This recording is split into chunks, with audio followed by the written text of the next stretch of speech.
La tensión es doble. Por un lado, la de este nuevo sujeto que habita la escuela, el sujeto de la obligatoriedad y de los derechos a la educación ampliados. Y por otro, el de los cambios en las tecnologías y los nuevos modos de circulación de la palabra, del conocimiento en la sociedad y en la escuela.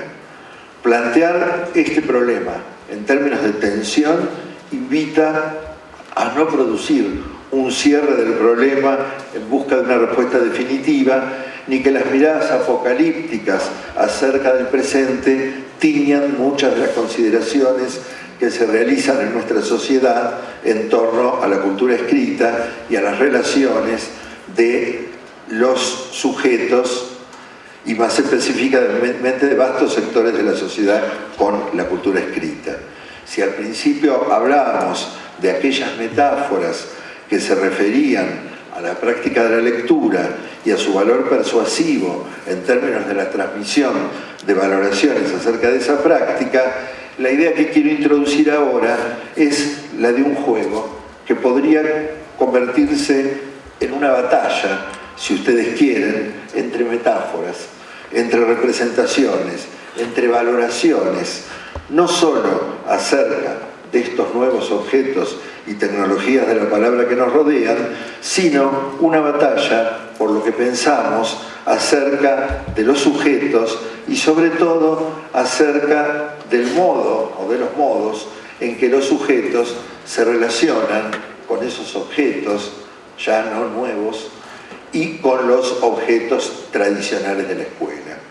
Y me detengo en esta cuestión del sujeto, de un sujeto que es invitado por la escuela a participar de la experiencia de la cultura escrita, que primeramente es alfabetizado en el sentido más restringido del término y que una vez que ha adquirido unas ciertas destrezas se lo invita a una diversidad de experiencias, con textos, con saberes, con conocimientos, con disciplinas, encarnadas en formas discursivas cada vez más complejas, entre las que se encuentran los discursos de las ciencias sociales y de las ciencias naturales y de la matemática, etc.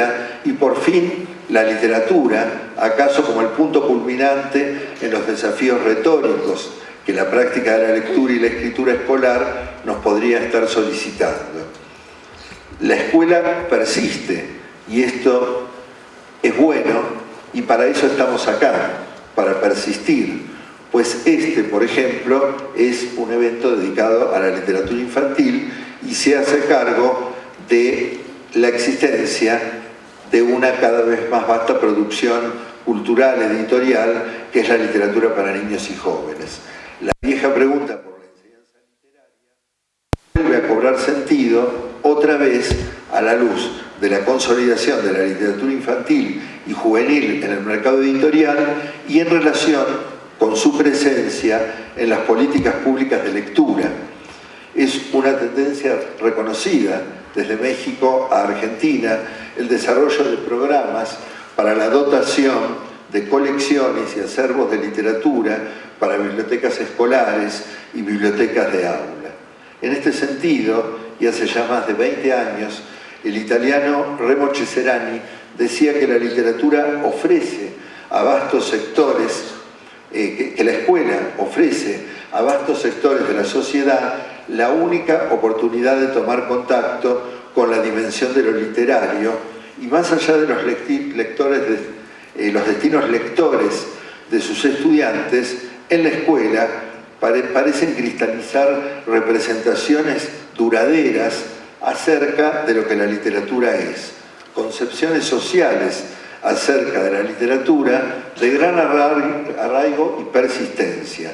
La literatura es expresión de la subjetividad, la literatura transmite mensajes trascendentes, la literatura entretiene, pero deja enseñanzas, la literatura es el ejercicio de las bellas letras, el lenguaje de la literatura se diferencia por definición de la lengua cotidiana, lo literario reside en el ejercicio de un lenguaje exclusivo y podríamos seguir y decir la literatura es un asunto más de mujeres que de varones, etcétera, etcétera, etcétera.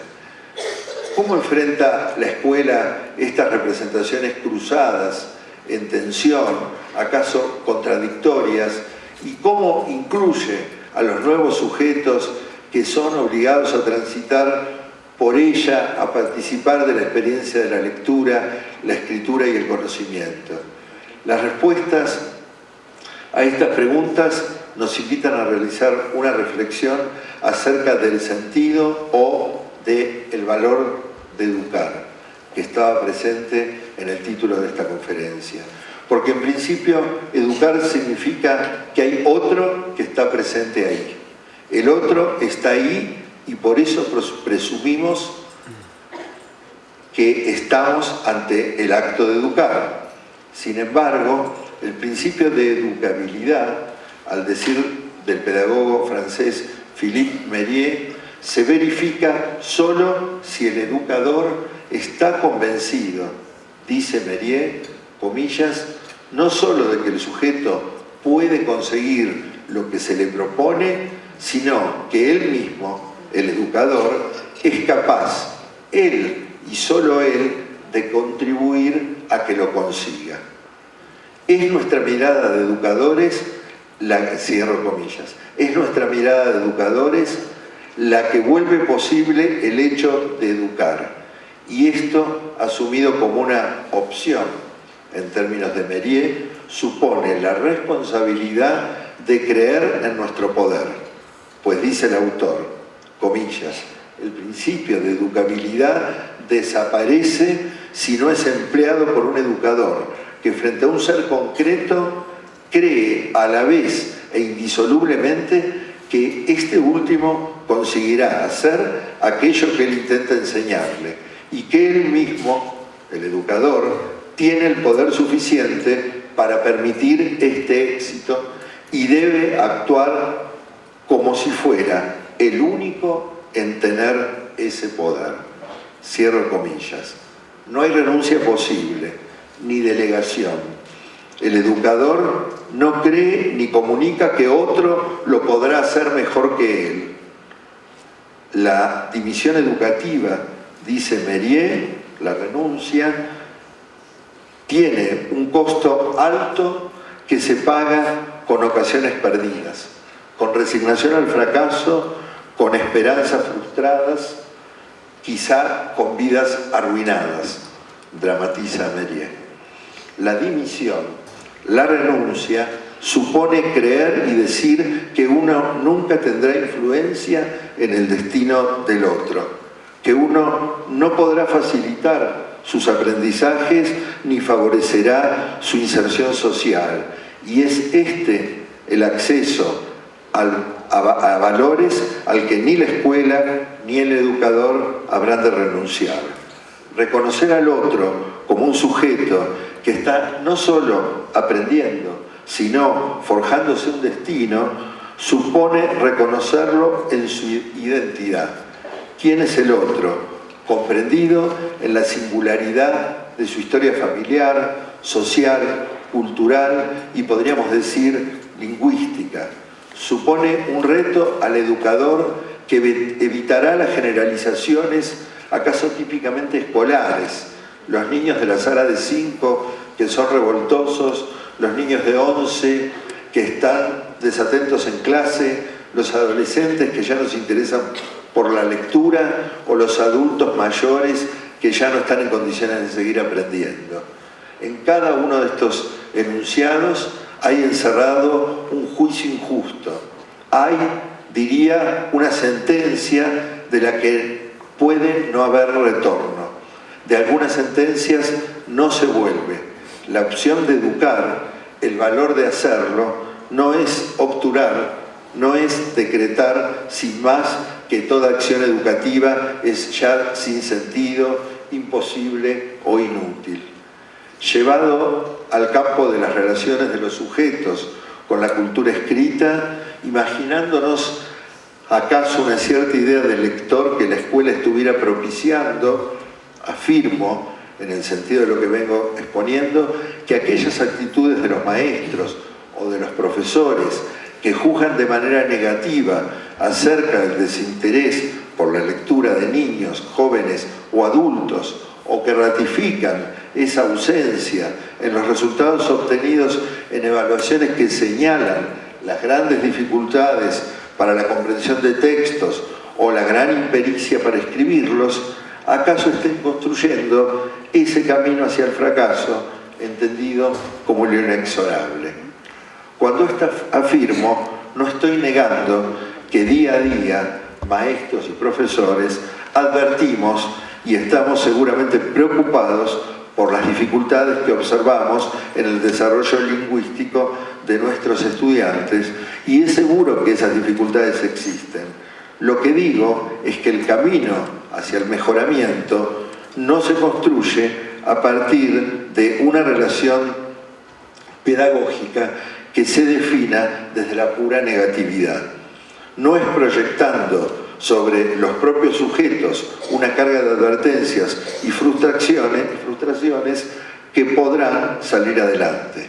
Es más, es muy probable que si flexibilizáramos en algo los parámetros a partir de los cuales evaluamos, advertiríamos que junto a aquellos datos objetivos que nos hablan sobre déficit lingüísticos de nuestros estudiantes, se presenten otros datos, otras evidencias u otros datos no tan evidentes que den cuenta de lo que el filósofo francés Michel de Certeau llamaría otros modos de hacer, otras prácticas que corren por cuenta de los sujetos, que acaso aparezcan imperceptibles para la escuela, porque la escuela ha decidido qué es lo que quiere ver, qué es eso que está evaluando, pero no advierte sobre otras posibilidades de lectura, de interpretación, que los sujetos están poniendo en juego.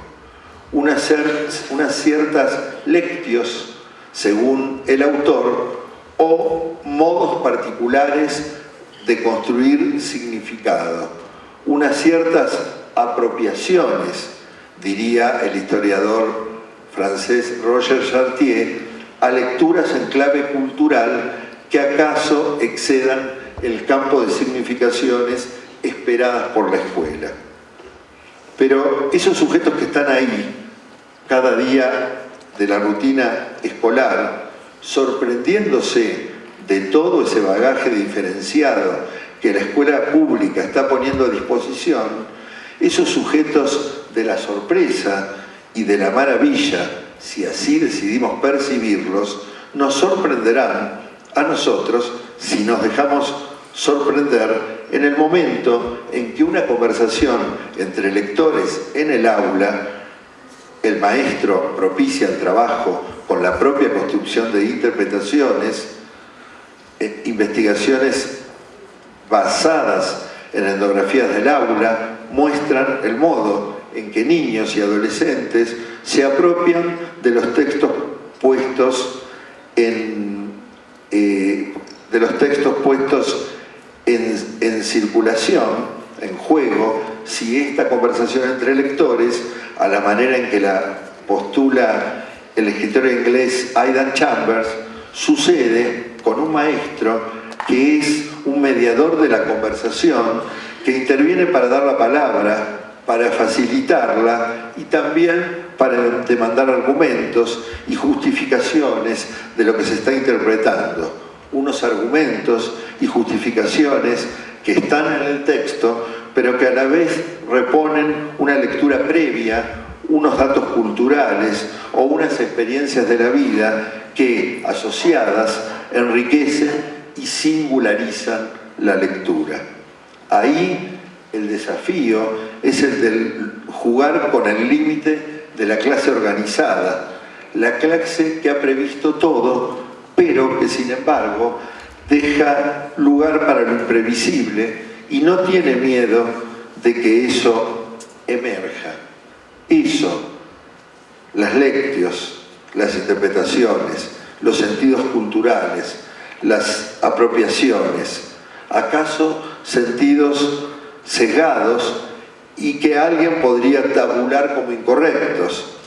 De las incorrecciones de los lectores se nutre la escena de la enseñanza, la práctica del taller y cualquier otro modo en que la lectura se convierte en una práctica compartida y de aprendizaje. Por fin, ese lector escolar al que podríamos historizar como máximamente disciplinado en su modo de leer en voz alta un texto, regulados la posición de su cuerpo y los volúmenes y entonaciones de su voz, ese lector escolar dispuesto a resolver cierto tipo de tarea que contesta el cuestionario o produce el resumen único, correcto y fiel, ese lector escolar capaz de producir las interpretaciones esperadas, las más literales o las más oblicuas, pero con un cierto control y previsibilidad aún sobre lo oblicuo, ese modelo de lector acaso contraste con el lector postulado por Michel de Certeau a la hora de proponernos un lector quizá más moderno, más contemporáneo, al que condensa en la figura del cazador furtivo. Ese lector, dice de Certeau, que realiza, comillas, una actividad silenciosa, transgresora, irónica o poética, de lectores o de televidentes, dice, que conservan su actitud de reserva en privado y sin que lo sepan los maestros. Muchas gracias.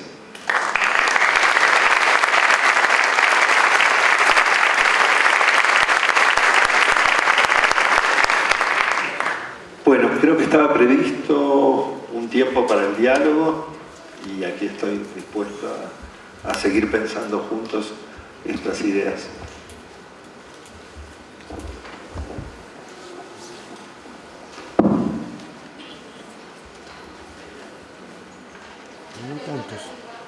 Bien.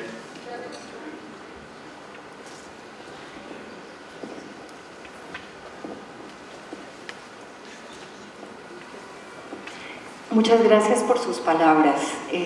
Yo creo que todos los que somos maestros quisiéramos ser el cazador furtivo de esas interpretaciones clandestinas, privadas, que presentan oposiciones que se oponen a la comprensión única, etc. Sin embargo, la sugerencia o el casarnos con las nuevas formas de enseñar, el proyecto de aula, los talleres, las actividades libertarias, salirnos de los textos canónicos, también tienen el riesgo de caer en el esquematismo, en una postura prescriptiva de lo que hay que hacer en las configuraciones didácticas que debemos adoptar como alternativas a lo más esquemático y criticado. Díganos cuál es su consejo para no perder la alerta epistemológica sobre el quehacer docente. Bien. Hice una referencia sobre el final a la idea de clase, ¿no? Porque cuando escribía pensaba, ¿debo referirme a la clase? Sí, debo referirme porque venía esa pregunta, precisamente, que tiene que ver con que quizá durante mucho tiempo hemos generado, incluso desde el ámbito de la promoción de la lectura, una falsa alternativa, ¿no? Entre trabajar la lectura en el aula y trabajar la lectura en los otros espacios, con la idea de que el aula, por el propio arraigo de sus tradiciones y por la propia fuerza del currículum, etcétera, o por la actitud de los maestros, etcétera, estaría condenada al fracaso, y los otros espacios, por su libertad y la expresividad y no sé cuántos otros factores, de lo no programático, de lo informal, estarían esas experiencias condenadas al éxito. Digamos, esa polarización no ha sido una polarización rica, incluso muchas veces hasta los ministerios de educación han hablado a favor de la desescolarización de la escuela, de la lectura, lo cual es como de por sí contradictorio. Creo que tenemos que, y quizá era la intención, de este escrito, y viene bien la pregunta, avanzar un poquito más en borrar este esquematismo. Los escritores de literatura infantil, por ejemplo, de fuerte presencia en las escuelas, al menos en mi país, han sido ellos mismos motor de cambio. Digo, es decir, una práctica cultural que desde afuera de la escuela transforma la escuela y demuestra que la escuela ni es tan conservadora, ni es tan, digamos, ni está tan encorsetada por estas formas, etc. En todo caso, sí cabe, deslicé alguna discusión sobre la cuestión de evaluación a la hora de pensar qué evaluamos y cómo podemos abrir los parámetros de evaluación para poder incluir diferentes tipos de modos de la lectura, ¿sí? Digamos, modelos de investigación en evaluación de corte más cualitativo, por un lado, y por otro lado, en términos de la didáctica, pensar en aquellas didácticas que han tenido una influencia más fuerte de los estudios etnográficos, por ejemplo, que se han preocupado por entender qué sucede efectivamente en el aula y no una didáctica para prescribir que solo dice cómo debería ser el aula. Entre el cómo debería ser, como un dictum que a veces es la secuencia didáctica, y lo que efectivamente ocurre, las investigaciones etnográficas en el aula muestran la riqueza de la cantidad de otras cosas que ocurren cuando los maestros toman por sí los textos, ¿sí? Cuando se dice, por ejemplo, que los libros de texto solo servirían para que el maestro los reprodujera pasivamente. Sin embargo, las investigaciones muestran que los maestros, cuando se hacen cargo de ciertos libros, en la mediación oral que realizan, están generando producciones de significado y usos de los libros que son impredecibles, ¿sí? Un libro, pero también apostamos a muchos libros, ¿sí? De consulta, bueno, las redes que ya sabemos, entre el aula y la biblioteca escolar, etc. Pero lo que digo es que habría ahí una concepción de la didáctica que apuntara, como vos decías, o como tú decías, a esa nueva configuración, ¿sí? Que es una configuración que incluso se termina de definir también con la presencia de las, entre comillas, nuevas tecnologías en el aula. En mi país, que ha existido una política muy poderosa de netbooks en todas las aulas, pero a título individual, uno a uno, a cada estudiante. Los profesores de la secundaria han visto cómo ahora los chicos, los adolescentes, toman nota de lo dicho en la clase por el profesor directamente con las netbooks, porque los chicos tipean con rapidez y no han ido a hacer ningún curso a ninguna academia, sino que tienen una familiaridad cotidiana con el teclado. Y la nueva escena es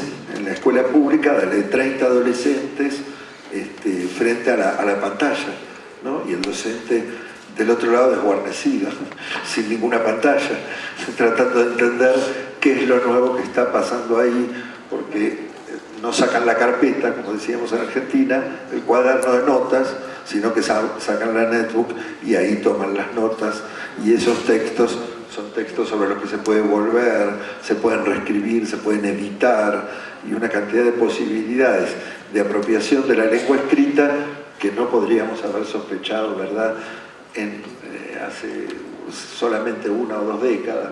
En este punto, digo, cuando la colega dice la nueva configuración, sí, es absolutamente compleja en la construcción, pasa por algo de lo que nos enseñó el taller y lo que nos enseñó el taller extraescolar, pero en una interacción importante que tenemos que hacer ahí con la escuela, y luego también lo de las nuevas tecnologías, que supone nuevos modos de leer y una reconfiguración y una convivencia interesante entre lo impreso y lo digital.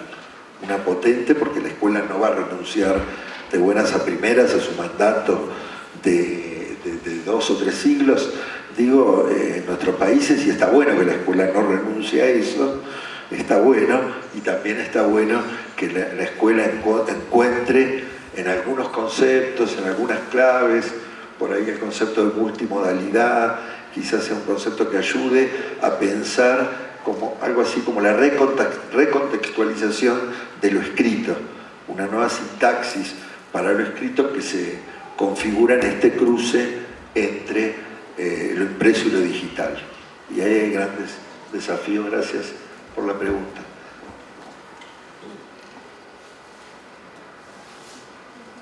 Profesor Bombini, buenos días.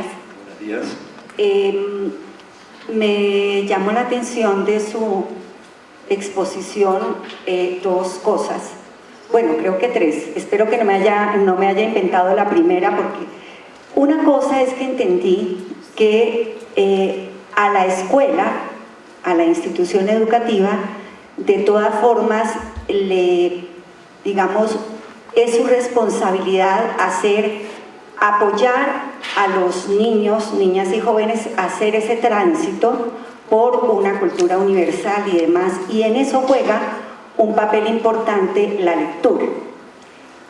Pero lo que más me llamó la atención fueron dos cosas. Uno, el concepto de educabilidad, en donde entendí que usted dice, este concepto tiene como planteamiento fundamental que, si bien es cierto, hay una persona joven a quien un profesional acompaña, y uno como profesional de la educación, como profesor, espera que él aprenda, asume una gran responsabilidad de que si él aprende es porque yo me comprometo con él y no dejo en él su, digamos, como eso de que, o mejor, lo digo de otra manera, porque yo creo que él puede aprender y porque yo asumo el reto de que yo lo logro. Ese es un tema, ¿cierto? El otro tema es eso que, no sé usted bien cómo lo dijo, pero lo entendí, que uno como maestro en el aula tiene que asumir el riesgo de lo no programado. O sea, obviamente uno lleva una planeación y le apuesta algo, pero también hay que ser muy sensible a leer lo que pasa ahí como maestro poder asumir. Entonces eso me lleva a mí a pensar, y quiero preguntarle a usted con sus equipos y por las diferentes partes que ha pasado, ¿ustedes qué han pensado sobre ese ser humano que somos los maestros? Porque a mí me parece que, por supuesto, que la didáctica, la metodología, los enfoques pedagógicos, todo eso aporta y a uno lo enriquece y lo nutre. Pero en concreto estamos nosotros de carne y hueso, con una historia personal, nacional, contemporánea y demás. ¿Qué reflexión han hecho ustedes alrededor de ese maestro en perspectiva de lo que le atañe a la institución educativa? Bien, respecto a lo que decías al principio, no es apoyar, es creer. Y esto de la creencia tiene que ver con un contraste que establezco con lo que dije al principio. Ciertas metáforas de la bonanza de la lectura, que esas ya están consolidadas, pero luego otras representaciones que se transmiten y que acaso no sean tan metafóricas, sino más bien directas, cuando se dice los jóvenes no leen, cuando se dice salen de la universidad o entran a la universidad sin saber leer y escribir, no comprenden lo que leen, etcétera, etcétera. Y esos discursos acerca de la lectura, que ya no son metáforas, sino sentencias, ¿sí?, basadas en diagnósticos, o a veces no basadas en diagnósticos, sino a la manera de impresiones, ¿sí?, que se difunden fuertemente en los medios de comunicación, ¿sí?, pero que tienen un poder de penetración en la escuela y se configuran en algo que forma parte de cierto discurso escolar que habita. Digo, nadie es responsable de esos discursos, sino que los discursos habitan, se construyen socialmente. En ese punto, esta idea de la responsabilidad o de la opción de educar que plantea Méliès es volver a esa creencia, pero en el sentido más profundo del término, que tiene que ver con recuperar ese poder de mi rol como maestro, que es el del pacto de la educabilidad, el de creer que ahí es posible Digo porque lo contrario es, ahora que la educación secundaria es obligatoria, muchos chicos que antes no estaban en la escuela, están en la escuela, muchos chicos de las clases populares que no estaban en la escuela, ahora están en la escuela y no resulta posible educarlos. No se verificaría con ellos el principio de educabilidad. Es complicado educar a las clases altas porque tienen intereses que no son intereses culturales. En cualquier lugar se puede plantear esa escena de la imposibilidad y el poder del maestro, precisamente en esa cotidianeidad, es el poder de construir la confianza en sí mismo y la confianza en el otro que construiría ese principio de educabilidad. Pero para que todo esto no suene a un enunciado de buenas intenciones, muchas experiencias que hemos realizado en el Plan Nacional de Lectura de Argentina, pero en muchos otros escenarios vinculados con la formación de docentes, es invitar a los docentes a que participen de un taller donde los niños están produciendo, por ejemplo, una lectura en torno a cualquier texto literario, al que se leyó aquí esta mañana de Yolanda Reyes, por ejemplo. Y cuando los maestros en esas situaciones de capacitación observan el modo en que los niños construyen sentido, deliberan sobre los textos, avanzan con las interpretaciones, es decir, comprenden lo que leen, el maestro dice: yo no sabía que mis niños eran capaces de eso. Y se sorprende, y en esa sorpresa hay un nuevo aprendizaje para ese maestro, ¿sí? Que en todo caso, la configuración de su escena de aula, acaso no le permitió la escucha, no le permitió ejercer esa especie de foro, digamos, de trabajo en torno a la lectura, y no digo solo de los textos literarios, cualquier texto informativo, cualquier texto de la ciencia, cualquier texto de divulgación para niños bien escrito, invita a estas formas de participación. Y lo segundo de tu pregunta, y que tiene que ver con la anterior, de los modos de planificar, nosotros venimos en la Universidad de Buenos Aires y en red con colegas de otras áreas y de otras disciplinas, no solo de lengua y literatura de la secundaria, que es mi origen, sino gente de la matemática, de la ciencia, pero no solo de secundaria, sino también de primaria y de inicial.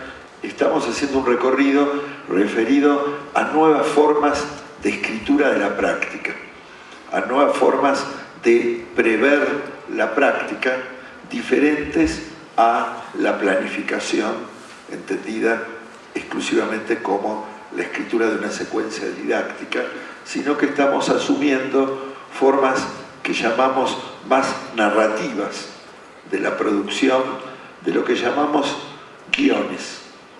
Y le agregamos el adjetivo guiones conjeturales, ¿sí? Como textos anticipatorios de la práctica, que en su escritura, textos que son objeto de discusión, de grupos, de colectivos, de ateneos de la práctica, etc., y que en su escritura están teniendo en cuenta las posibilidades, la imprevisibilidad, es decir, que no pierden el foco respecto de qué es lo que se está proponiendo enseñar ahí, pero que a la vez prevé la posibilidad de lo que llamaríamos el plan B o el plan C, eso que los mejores maestros sabemos hacer mejor, que es buscar la alternativa cuando en ese momento, ¿sí?, las cosas se producen de un modo diferente a lo que nosotros habíamos previsto para esa aula que no es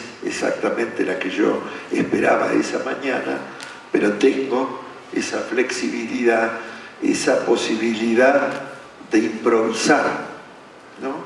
Porque pensaba el otro día, la palabra improvisación en el campo de la música es una palabra muy bien vista, ¿no? Porque un yacero improvisa, o en el concierto de piano hay una zona donde el intérprete improvisa sobre la base melódica y armónica de lo que dejó el compositor, ahí se luce, pero el docente que improvisa es un improvisado.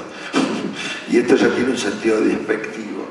Y yo volvería a pensar cómo es que ese docente improvisa en el sentido de que encuentra las mejores soluciones durante la marcha de su tarea, ¿no? Y esto, ¿qué lugar le damos? ¿Qué nombre lleva dentro de la secuencia didáctica? Averíguanlo ustedes.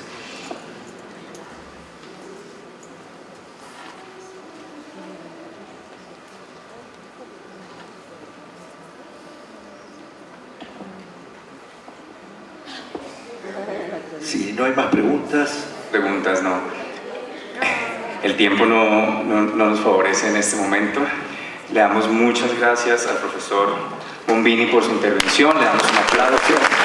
Gracias por compartir sus experiencias con nosotros.